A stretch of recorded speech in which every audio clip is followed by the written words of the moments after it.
नमस्कार दोस्तों, आपका एक बार फिर स्वागत है मेरे YouTube चैनल फसाने अजायब में। आइए सुनते हैं मृदुला गर्ग द्वारा रचित उपन्यास उसके हिस्से की धूप का अगला भाग, मेरी यानी डॉक्टर वंदना की आवाज में। 30 मार्च को आरंभ हुआ वह सप्ताह उसके जीवन का सबसे महत्वपूर्ण और अपूर्व सप्ताह बन गया। बाद में कई बार उसने सोचा, यदि जितेन उस दिन मद्रास न गया होता तो उसके जीवन का क्या रूप होता। क्या मधुकर मात्र एक मधुर लघु परिचय बनकर रह जाता। उसका वह स्निग्ध चुंबन मात्र स्मृति जो मस्तिष्क की कोने में सोई पड़ी रहती और कभी कभी किसी अज्ञात क्षण अपनी याद दिला जाती। वैसे ही जैसे बचपन की अनगिनत विसंकलित स्मृतियां वहां बिखर पड़ी रहती हैं। नन्ही हथेली पर वर्षा की बूंद का पावस स्पर्श, गीले बालों पर ग्रीष्म की तेज हवा का दुलार, गड्डम गड्ड भीड़ के कोलाहल के बीच परिचित की पुकार। उसका सदा यही विश्वास रहा कि मधुकर ने उसे खोजा अवश्य, पर मिली वह संयोग के कारण ही। यदि जितेन उस दिन मद्रास न जाता तो यह कुछ नहीं होता, उसने मधुकर से कहा। असंभव, उसने दृढ़ स्वर में प्रतिवाद किया। बिल्कुल गलत, यह होता ही, आज नहीं तो कल, ऐसे नहीं तो किसी और तरह से। एक बार जब मैं और तुम एक दूसरे से मिल लिए तो कोई ताकत हमें अलग नहीं रख सकती। हम एक दूसरे के हैं, एक दूसरे के लिए हैं। जितेन का होना महज एक स्थिति है जो हमें बदल डालनी है। पता नहीं जितेन को कैसा लगेगा, मनीषा ने कहा। ये तुम्हारी समस्या है, मैं तो सिर्फ इतना जानता हूँ कि मैं तुम्हें प्यार करता हूँ, तुमसे विवाह करना चाहता हूँ और बर्दाश्त नहीं कर सकता कि कोई दूसरा आदमी तुम्हारे पास भी आए। कहते कहते उसकी आंखें भग से जल उठे। पर वो आदमी मेरा पति है, उसने म्लान सी हंसी हंसकर कहा। होगा, मधुकर ने कहा और उसे बाहों में समेट लिया। नहीं, उसने प्रतिवाद किया, ऐसी कोई बात नहीं हो सकती। ठीक है, उसने उसे छोड़कर कहा। आओ आमने सामने 2 कुर्सियों पर बैठकर इस मसले को तय करें। बीच में गोल मेज भी होनी चाहिए। Please Madhukar, please. क्या? मजाक मत करो, अच्छा नहीं करता। तुम ही तो इस मीटिंग को चलाओ। मेरी समझ में नहीं आता कि मैं क्या करूं। मधुकर चुप रहा। मनीषा ने कहा। क्या? तुमने जवाब नहीं दिया। इसका जवाब मेरे पास नहीं है। मैं तुम्हें यह नहीं बतला सकता कि तुम क्या करो। बतला सकता हूँ तो सिर्फ यह कि मैं क्या चाहता हूँ, फिर निर्णय तुम्हारे हाथ में है। मनीषा चुप रही। बतलाऊं? हाँ, मैं तुमसे विवाह करना चाहता हूँ। ये तुम्हारे पति तलाक देने को राजी हो जाएं तो। ना हो तो ठीक है, हम वैसे भी साथ रह सकते हैं, यदि तुम्हें आपत्ति ना हो तो। तुम्हारे और मेरे घर वाले क्या कहेंगे? ठीक कह नहीं सकता, पर अनुमान तो लगा सकता हूँ। फिर उसके लिए मेरा एक सुझाव है। हम उनसे पूछने ही ना जाए कि वे क्या चाहते हैं। न चाहते हुए मनीषा हंस दी। सबसे कटकर रह लोगे? उसने पूछा। नहीं। तब? मैं अपने को किसी से काटूंगा ही नहीं। जो काटेंगे वही जोड़ने की भी फिक्र करेंगे। यूनिवर्सिटी वाले क्या कहेंगे? मेरा सिर, मधुकर चलाकर बोला। अजीब कूड़ मगज हो तुम। मनीषा चुप रही। देखो मनीषा, ये सब बेकार की बातें हैं और तुम जानती हो कि ये बेकार है। काम की बात सिर्फ एक है, तुम जितेन को चाहती हो या मुझे। इतना भी नहीं जानते? बस फिर तुम्हें चुनना होगा, चाहे आज चुनो, चाहे कल, चाहे परसों। नहीं, परसों तक इंतजार कौन करेगा? बस इतनी जल्दी सब्र टूट जाएगा? मनीषा ने हंसकर पूछा। सब्र तो खैर टूटेगा ही, पर अगर तुम चाहो तो आज नहीं, अगले साल भी निर्णय ले सकती हो। मैं बेसब्री से तुम्हारा इंतजार करता रहूंगा, पर निर्णय फिर भी वही का वही रहेगा और तुम्ही को लेना पड़ेगा।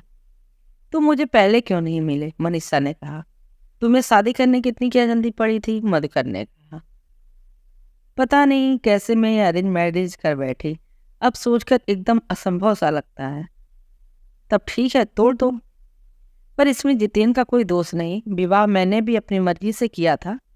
मैं कब कह रहा हूँ कि दोष है किसी का? दोस्त तुम्हारा है और सिर्फ तुम्हारा। पहला ये कि जितेन से विवाह किया और दूसरा यह कि मुझे अपने प्रेम में फंसाया। मैंने फंसाया? और क्या? वाह, तुम ही तो। मुझको हंस पड़ा। वही न तुमने मुझे फंसाया, न मैंने तुम्हें। हम दोनों जैसे चुंबकीय आकर्षण से खिंचकर एक दूसरे से टकरा गए। पर अब जब टकरा ही गए हैं तो कुछ न कुछ तो करना ही होगा। मैं जितेंद्र से बात करूंगी। कब आ रहे हैं? कल शाम को। कल? मधुकर एकदम गंभीर हो उठा। मनीषा, मैं बर्दाश्त नहीं कर सकता कि कोई दूसरा पुरुष तुम्हारे करीब आए। तुम मेरी हो, सिर्फ मेरी। कल के बारे में सोचकर ही मेरा दिमाग फटने लगता है। कमाल है, ईर्ष्या जितेंद्र को होनी चाहिए, ना कि तुम्हें। उन्हें नहीं होती तो मैं क्या कर सकता हूँ? वे बड़े आदमी हैं, इन छोटी मोटी बातों को आसानी से झेल सकते हैं, पर मैं नहीं झेल सकता। ये मेरा जीवन है, मेरी साधना, मेरा पागलपन, मेरा सब कुछ। सचमुच जितेंद्र में बड़प्पन बहुत है, तो ऐसा मनीषा कह उठी। तो देखा जाए तो वो हम दोनों से बेहतर आदमी है। होगा? होगा नहीं है। अच्छा है तो? सवाल बेहतर आदमी का तो है नहीं, सवाल है कि तुम प्यार किससे करती हो। तुम्हें। तब मैं बात करूंगी। सिर्फ बात? मधुकर ने कहा, फिर स्वयं अपने पर लज्जित हो उसे पास खींचकर उसके बालों में मुंह छिपा लिया। मैं तुम्हें प्यार करता हूँ, उसने कहा। मैं तुम्हें चाहता हूँ, अब यहाँ, हमेशा, जहाँ भी हूँ। ओह मधुकर, तुम मुझे पहले क्यों नहीं मिले? मनीषा के मुंह से एक बार फिर निकला। क्योंकि अब मिलना था, मधुकर ने कहा और धीमे से उसकी बरौनियां चूम ली। फिर पलकें, मूंदी आंखें, नाक की नुकीली चढ़ाई, गालों की गोलाई, थोड़ी की ढलाई, होठों के कोने, और उसके होठ फिसलते रहे। मनीषा को लगा मधुकर को उसकी देह के एक एक कोर से प्यार है, उसकी भावना के एक एक उतार चढ़ाव से लगाव है, और यह प्यार उसे जीवन में पहली बार मिला है। जितेंद्र को गए 6 दिन बीत चले थे और पिछले 5 दिनों की तरह आज भी वह उसके साथ उसके घर पर थी। जितेंद्र के जाने के अगले दिन ही उसने अपने को मधुकर के साथ इस कमरे में अकेले पाया था और समझा था कि उसके जीवन का सबसे स्वाभाविक क्षण है। जितेंद्र के साथ भी एक दिन उसने अपने को एक कमरे में अकेले पाया था और समझ में नहीं आया था कि यह इतना अस्वाभाविक क्यों है। उनका प्रेम करना ही नहीं, उसका उस कमरे में होना भी। कमरे में वो इसलिए थे क्योंकि उन्होंने विवाह किया था, अपनी मर्जी से, सोच विचार कर। बस इसलिए जरूरी हो गया था कि वो एक दूसरे से प्यार करें, अपनी मर्जी से, सोच विचार कर। और सचमुच सब कुछ खूब सोच विचार कर होता गया, पर मधुकर के साथ उतना ही अनायास लगा जितना एक के बाद एक सीढ़ी पर चढ़ते जाना। यह मेरा घर है, मधुकर ने कमरा खोलकर उसे दिखाया था। यह YMCA है? आश्चर्य से उसने पूछा। YMCA? वो ठठाकर हंस पड़ा। बुद्धू, YMCA में तुम्हें ले जाता तो अब तक न जाने कितनी दीवारें गिर चुकी होती।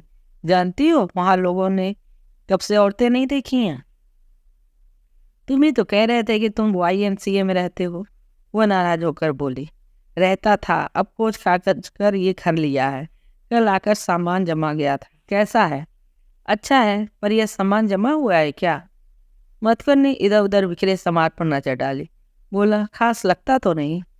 मनीषा जोर से हंस दी। एकदम भड़पूजे की दुकान लगता है, उसने कहा। तब खड़ी खीखी क्या कर रही हो? जमा दो ना। कहाँ से शुरू करूं? ये किताबें कबाड़ी को बेचनी है, उसने कमरे के एक सिरे से दूसरे सिरे तक बिखरी किताबों को दिखाकर कहा।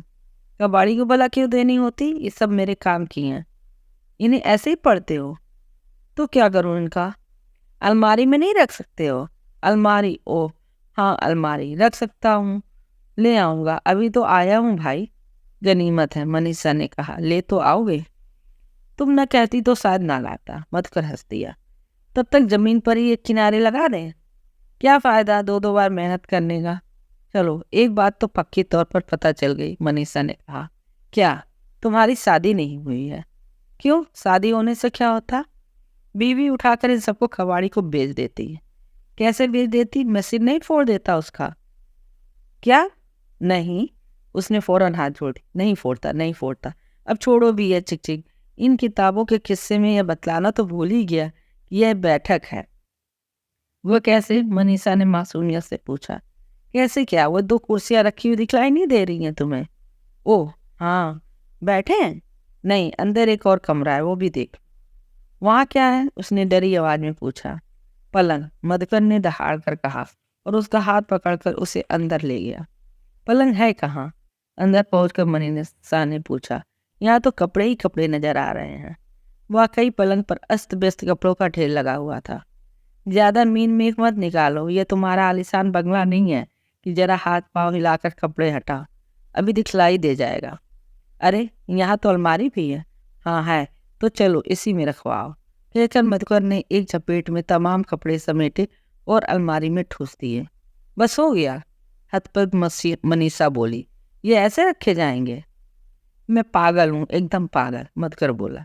इतने साल आराम से रहा, कभी किसी औरत को घर में नहीं घुसने दिया। अब इस उम्र में किस पागलपन ने आकर इस औरत को यहाँ ले आया? अब जो तुम आई हो तो नुक्स ही निकाले जा रही हो। तब लाए ही क्यों हो? कहा ना मैं पागल हूँ, एकदम पागल। मनीषा सचमुच में मैं पागल हूँ। उसने उसके सामने आकर उसके कंधों पर अपने हाथ रख दिए। धीमे से उसकी नाक चूम कर बोला, हूँ ना? हाँ, मनीषा ने कहा। नाक पर भी भला कोई चूमता है? क्यों? नाक भी तो मनीषा है और मैं मनीषा से प्यार करता हूँ। इस बार उसने झुककर थोड़ी का गदगदा चूम लिया। फिर उसके होठ फिसलते रहे और मनीषा को लगा जीवन में पहली बार किसी ने उसे प्यार किया है। उसके पोर पोर को, कड़ कड़ को, उसके प्राण के रोम रोम को, उसकी हंसी और रुलाई को, उसके विचार को। वो खड़ी थी और मकड़ी के धागे सा महीन भावना का जाला उसके चारों ओर बुना जा रहा था। जानबूझकर वह उसके बीच खड़ी थी और जाले में फंसती जा रही थी। धागा इतना महीन था कि एक झटके में उसे तोड़कर कभी भी बाहर निकला जा सकता था, पर वह निकलना चाहती ही कहाँ थी। वह चाहती थी धागा खींचे, उसके चारों ओर लिपटे, खींचे और फिर लिपट जाए। फिर एक क्षण वह आज भूल गई कि उस स्थूल काया की अपनी भी कुछ मांगे हैं। जो जो मिलता गया वह मंत्र मुक्त सी ग्रहण करती चली गई। विलास और प्रहर्ष अनुभव किया, भावना की धरोहर मान। लहराती पतंग समान उसकी देह धरती से उठकर बादलों में बिचर आई और जब लौटी तो इतनी स्नेह स्निग्ध कि डोर कट जाने पर भी हवा में लहराती रही। ये सब इसलिए हुआ क्योंकि आज उसके होठों पर सम्मोहित दबाव होठों का नहीं, मधुकर का था। उसके बच्च पर उन्मत्त स्पर्श उंगलियों का नहीं, मधुकर का था। उसके शरीर को आलोड़ित करता रोमांचित शरीर पुरुष का नहीं, मधुकर का था। वहां था तो केवल मधुकर और कोई नहीं, मनीषा भी नहीं। जीवन में पहली बार वह अपने को बोल सकी थी।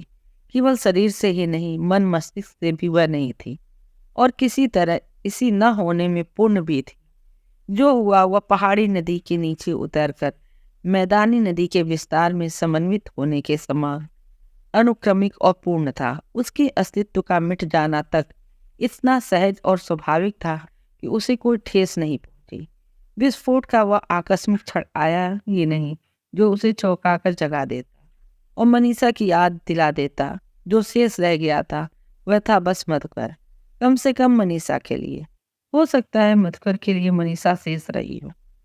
क्षण के आगे समर्पण करके सदा के लिए उसे स्मृति में सजोया जा सकता है, पर घटित समय में बांध कर नहीं रखा जा सकता। क्षण गुजर गया और मनीषा का अहम लौट आया।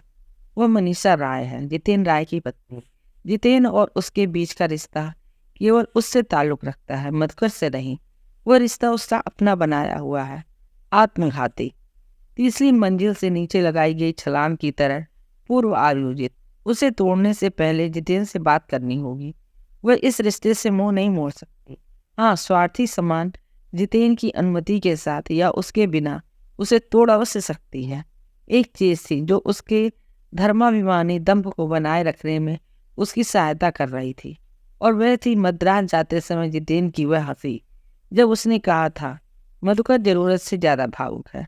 यानी प्रेम केवल एक छिछोरी भावुकता है जिससे वह स्वयं स्वार्थ भरी है, तथा यदि मनीषा में भी मधुकर के समान अल्पवयस्क की भावुकता हो तो उस जैसा परिपक्व और दम्भी इंसान उसके साथ रहना चाहे भी क्यों। ठीक है, ना रहे, वह उसे मुक्त कर दे। जितेन, मैं तुमसे कुछ कहना चाहती हूँ, मनीषा ने कहा। जितेन ने घड़ी पर नजर डालकर कहा, आज जल्दी सोया जाए? अभी तो 8 भी नहीं बजे हैं। हाँ, बस झटपट खाना लगवा लो फिर सो जाते हैं।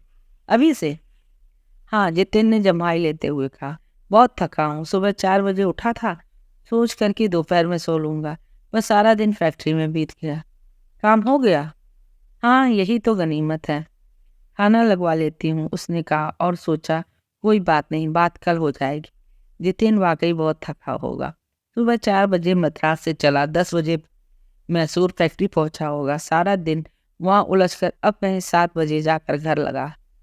नहा धोकर बैठा ही था कि उसने सोचा रात से पहले जो कहना है कह लें। मधुकर से वादा किया था कि जिस दिन जितेन घर पहुंचेगा उसी दिन उससे बात करके अंतिम निर्णय ले लेगी, पर अब लग रहा है कि एक रात रुकना ही होगा। यह कोई छोटी मोटी बात तो है नहीं कि एक सांस में कहकर खत्म कर दी जाए। जो कुछ कहना है समझा बुझा।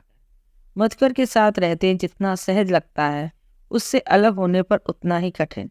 जितेन से कोई खास शिकायत भी तो नहीं है जिसके बल पर अपनी स्वतंत्रता घोषित की जा सके। फिर वह औसत आदमियों से अधिक सदैव और विवेकशील इंसान है। उसके अपने साथ भी उसका व्यवहार सदा सौजन्यपूर्ण रहा है। इन अंतिम क्षणों में उसे भी उसके साथ ऐसा व्यवहार करना होगा, समझा कर कहना होगा कि जो हो गया है उसमें उसका दोष नहीं है तो केवल स्थितियां या संयोग या मनीषा का भाग्य। खाना खाकर जितेन शयन कक्ष में चला गया। वो जानबूझकर बैठक में बैठी पत्रिकाएं पलटती रही तब तक जब तक कि उसे ये विश्वास न हो गया कि इतनी देर में दिन भर के अथक परिश्रम के बाद जितेन सोए बिना न रहा होगा। फिर वो कमरे में आई और चुपके से बिना आवाज किए बिस्तर के दूसरे कोने में लेट गई और सोने का प्रयत्न करने लगी, पर बहुत कोशिश करने पर भी नींद नहीं आई। घर का एक एक कोना स्मृतियों से सजीव होकर उसकी आंखों के सामने घूमने लगा। कल जितेन के साथ साथ यह सब भी छोड़ देना होगा। ये कमरे, ये बगीचा, सामने खिड़की पर झूलते मोटे नीले पर्दे, बैठक के कोने में सजा पास का ऊंचा फूलदार, दीवार पर टंगा शिवानंद का भावमय चित्र, केरल से खरीदी कथकली नृत्य के रंग बिरंगे मुखौटे, चंदन की बनी नटराज की विशाल मूर्ति, बगीचे के दाएं कोने में उगा मैग्नेटिक सनसेट नाम का गुलाब का पौधा, कतार से रखे कैक्टस के गमले और बंगलोर शहर। उसका मन हुआ कि इससे पहले कि ये तमाम परिचित वस्तुएं उससे छिन जाएं, वह मन भरकर उन्हें देख ले। हाथ बढ़ाकर उसने बेडशीट जला दिया। मध्यम प्रकाश कमरे में फैल गया। बिस्तर से उठते उठते वह ठिठक गई और लेटी मुद्रा में सिर के नीचे बांह रखकर जितेन को देखती रही। ऐसा उसने आंखें खोल दी और बांह बढ़ाकर उसे अपने पास खींच लिया। तब पकाकर उसने बत्ती बुझा दी। जलने दो, जितेन ने कहा। नहीं, मैं बुझाने ही वाली थी, मैं तो सोने आई थी, तुम सो जाओ। जितेन ने और कुछ नहीं कहा। हाथ बढ़ाकर बत्ती दोबारा जला ली और कसकर उसके होठों को चूम लिया। छटपटाकर उसने अपना मुंह हटा लिया और उसे परे धकेलने लगी। क्यों, क्या हुआ? उसने कहा। इस वक्त नहीं, तुम सो जाओ, थके हो। इतना नहीं थका, तुम बहुत मिस किया, कहकर उसने उसे कुछ कहने का मौका न देकर उसका मुंह बंद कर दिया। बिजली की कौद की आकस्मिकता के साथ उसकी आंखों के सामने मधुकर का आ उपस्थित हुआ। उसने अपनी आंखें कसकर बंद कर ली और निर्जीव लाश समान पड़ी रही। जैसा उसने पाया कि उसके होठ जितेन की गिरफ्त के बाहर हैं। लगता है, उसने स्नेहिल स्वर में कहा, मुझसे ज्यादा तो तुम थकी हो। फिर उसने अपनी बाहों को ढीला कर दिया और उसे हल्के से घेर कर बच्चों की तरह अपनी छाती से लगा सोने का उपक्रम करने लगा। उसे रोना आ गया। ओह जितेन, उसने मन ही मन कहा, तुम इतने विनम्र और सज्जन क्यों हो? उन फिल्मी दुर्जनों की तरह क्यों नहीं हो जिनकी वसना कर छोड़ देना इतना आसान होता है? मैं तुम्हें प्यार नहीं करती, इसमें कहीं अवश्य मेरा कसूर है। उसकी समझ में नहीं आया अपनी इस भावना को उस पर किस तरह व्यक्त करें। अनायास उसने मुंह आगे करके उसके बंद होठों को चूम लिया। उसकी इस नामालूम हरकत से बारूद के ढेर में दिया सलाई दिखलाए का काम किया। जितेन की बाहें फिर से कस गईं और फिर कसती चली गईं। धीरे धीरे मनीषा ने पाया कि मैं आंखें बंद किए रखने से वह सुगमता से मधुकर को समझ सकती है। आज शायद पहली बार जितेन के आलिंगन में उसका मस्तिष्क देह के आगे समर्पण कर गया। तर्क वितर्क स्थगित करके तर्क बुद्धि जब लौटी भी तो वही ख्याल आया, यही ठीक है। जितेन की अंतिम स्मृति मधुर ही सही। अगले दिन वायदे के अनुसार परीक्षा समाप्त होते ही पर्चे जमा कर वह मधुकर के घर जाने के लिए निकल पड़ी। जल्दी जल्दी वो गेट पार कर रही थी कि सुधा ने आवाज देकर रोक लिया। तेरी गाड़ी नहीं आई? उसने पूछा। नहीं, मैं अपने आप जा रही हूँ, उसने कहा और एक कदम आगे बढ़ा लिया जिससे वो समझ जाए कि वो किस कदर जल्दी में है। पर सुधा पर कोई असर नहीं हुआ। जितेन अभी लौटे नहीं क्या? उसने पूछा। लौट आए हैं। कब? कल। तो गाड़ी क्यों नहीं आई? यूं ही उसने गंभीर स्वर में छोटा सा उत्तर देकर उसे समझाना चाहा कि इस तरह प्रश्न पूछते जाने से उसको कोई अधिकार नहीं है। यूं ही क्या? सुधा ने उसके मनोभाव की परवाह किए बगैर कहा। सीधा क्यों नहीं कहती मधुकर के घर जा रही है? क्या मतलब? वो हल्के से चौंकी। मतलब ये कि पूरे कॉलेज को पता है तेरा मधुकर से प्रेम चल रहा है। तो वह भड़क उठी। तुम लोग क्या मधुकर के गार्जियन हो? नहीं, हम नहीं हैं, पर उसे गार्जियन की आवश्यकता अवश्य है, सुधा ने कहा। मतलब? और तुझे भी। तू मेरे लिए अपना माथा मत खराब कर, मनीषा ने कठोर स्वर में कहा। पागल है तू, क्या समझती है? ये सब जितेन के कान में नहीं पड़ेगा। तू कह दे जाकर। मैं तो नहीं कहूंगी, सुधा ने मुलायम स्वर में कहा, पर कोई न कोई अवश्य कह देगा। ये प्रेम व्रेम तो चलता ही रहता है, मैं उस पर आपत्ति नहीं कर रही, पर इस तरह तुमुलनाद करके उसकी घोषणा करने की क्या आवश्यकता है? विवेक के साथ काम क्यों नहीं करती? तेरे और जितेन के संबंधों पर अवश्य ठेस पहुंचेगी। सुधा, मनीषा व्यंग से हंसी। तू समझती है कि मैं लुक छिप कर प्रेम का खिलवाड़ कर रही हूँ? तेरे परिचित ऐसा करते होंगे। जहाँ तक मेरा सवाल है, मैं स्वयं जितेन को सब बतलाने जा रही हूँ। क्या? सुधा ने उसका हाथ पकड़ लिया। ऐसी बेवकूफ़ी मत कर बैठना। हम सोचते हैं कहकर हम अपनी दोषी भावना को कम कर देंगे, पर यह कितना बड़ा स्वार्थ है जानती है? अपनी क्षणिक शांति के लिए तू दूसरे की मानसिक शांति हो सकता है सदा के लिए नष्ट कर दे। होगा, मनीषा ने कहा, पर बिना बतलाए उसे तलाक कैसे मांगा जाएगा? बतला तो।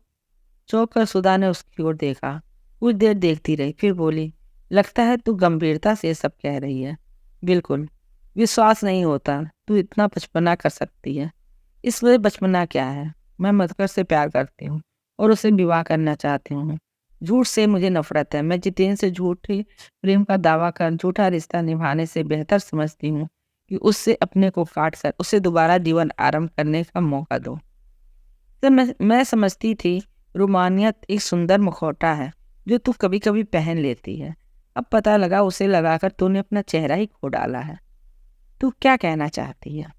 जितेन जैसे आदमी को छोड़कर मधुकर के साथ जाना, इससे बढ़कर बचकानी रोमानियत और क्या हो सकती है? सुधा ने मधुकर कुछ इस ढंग से कहा कि मनीषा तिलमिलाकर रह गई। ये मेरा निजी मामला है, उसने होठ बेच कर कहा। हर बेवकूफ़ी निजी ही होती है, सुधा ने कहा। तू मधुकर या जितेन दोनों में से किसी के बारे में क्या जानती है जो तू इस तरह भाषण दिए जा रही है? जानती हूँ कि मधुकर आकर्षक है, रोमांटिक है, भावुक है, और इसलिए कोई भी अल्पवयस्क स्वप्नजीवी लड़की उसका प्रेम पाकर धन्य हो सकती है। पर 28 वर्ष की प्रौढ़ बुद्धिजीवी लेखिका आश्चर्य है, और वो भी जितेन जैसे उदार और परिपक्व व्यक्ति की को त्याग कर। जितेन जितेन जितेन, मनीषा चिल्ला उठी। इतना अच्छा लगता है तो खुशी मना, मेरे बाद तुझसे विवाह कर लेना। सुधा ने चौंक कर उसकी ओर देखा। उसकी निगाह में हिकारत भरी हुई थी। मनीषा, उसने गंभीर स्वर में कहा, मैं समझती थी तू बहुत भावुक है, अब समझी तू केवल स्वार्थी है। मनीषा का चेहरा पड़ गया। अपनी बात कहकर वो स्वयं लज्जित हो गई थी। जितेन को लेकर इस समय कटाक्ष करना कितना अशोभनीय है, वह बिना समझाए समझ गई। वह जानती है परिचित अपरिचित जो भी उसकी कहानी सुनेगा उसे स्वार्थी पुकारे बगैर नहीं रहेगा। एक तरह से उनका कहना सच भी होगा, पर बस उतना ही सच जितना दूर से देखा हुआ कोई भी यथार्थ होता है। यथार्थ सत्य का वह सतही रूप है जो अपनी सुगम सुगोचरता से दर्शक को इतना मोहित कर लेता है कि वह उसके सूक्ष्म और संभ्रमकारी तथ्य को समझने का प्रयत्न ही छोड़ देता है। सत्य सचमुच क्या है केवल भुक्तभोगी ही समझ सकता है। वह जानती है वह जितेन को अपनी खुशी के लिए छोड़ रही है, यानी वह स्वार्थी है, पर साथ ही वह यह भी जानती है कि अपनी खुशी का बलिदान करके यदि वह उसके पास रह भी गई तो इससे उसका कोई लाभ नहीं होगा। साथ रहने पर उसके जीवन का शून्य छूत की बीमारी की तरह जितेन के जीवन को खाने लगेगा और अंत में उतना ही खोखला करके छोड़ेगा जितना वो स्वयं है। पूर्ण सत्य यह है कि इस पूरे व्यापार में मनीषा करता ही नहीं है केवल साधन, अपरिहार्य परिस्थितियों के हाथ में खिलौना मात्र, और लोग इस बात को नहीं समझ सकते। पर सुधा, उसके इतनी निकट होते हुए वो भी उसके जीवन के विराट सत्य को नहीं पहचान सकती। पहचान न भी पाए पर क्या विस्तार से समझने पर समझ भी नहीं पाएगी। उसका मन हुआ सुधा का हाथ थाम ले और उसे अपने बारे में और मधुकर के अनम्य और अनुपम प्रेम के बारे में समझाए।